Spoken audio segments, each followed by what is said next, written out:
On today's podcast, we'll be talking about the 5S methodology, so stay tuned. Welcome to Warehouse Safety Tips. If you're a seasoned vodcast viewer, this vodcast is going to be different from most that you watch. It's based around exactly what the name implies, warehouse safety tips. And since the people in this industry are busy, we know that time is money, so each episode will be as short and to the point as possible.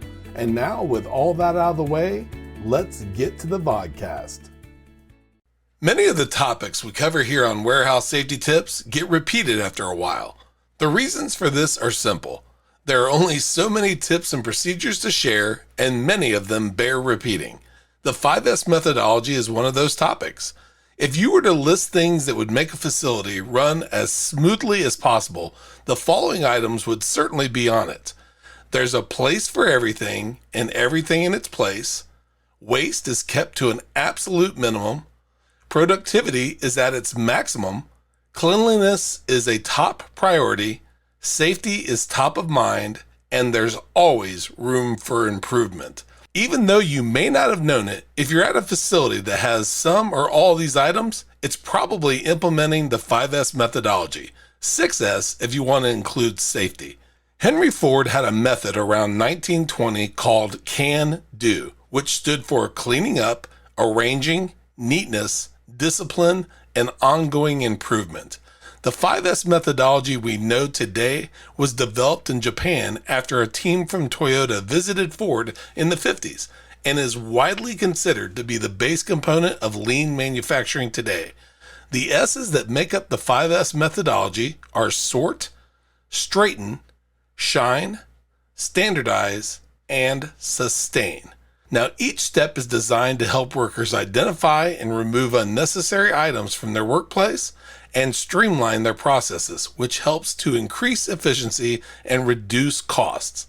We'll be going over each one in detail over the next several weeks. Until then, thank you for being part of another episode of Warehouse Safety Tips. Have a great week and stay safe. Before moving on, here's a word from one of our sponsors.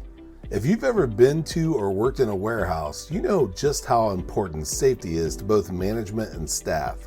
It's almost impossible to go 10 steps without seeing safety tape, angles, signs, and/or safety products. It's these items that show us how to be safe and avoid danger in the workplace. And if you're looking for the best products to make this happen, look no further than Mighty Line. Mighty Line floor signs and floor markings offer the best industrial products out there. We're proud to have Mighty Line as the official floor sign and floor marking company for the Warehouse Safety Tips podcast and site. Go to mightylinetape.com/safety tips to request a sample pack of their incredible safety signs and floor markings. We hope you enjoyed this episode of Warehouse Safety Tips. If you visit warehousesafetytips.com, you'll find the show notes for this episode and access to all of our blog posts, previous podcasts, advertiser information, and much more. Thank you for listening to Warehouse Safety Tips and have a safe day.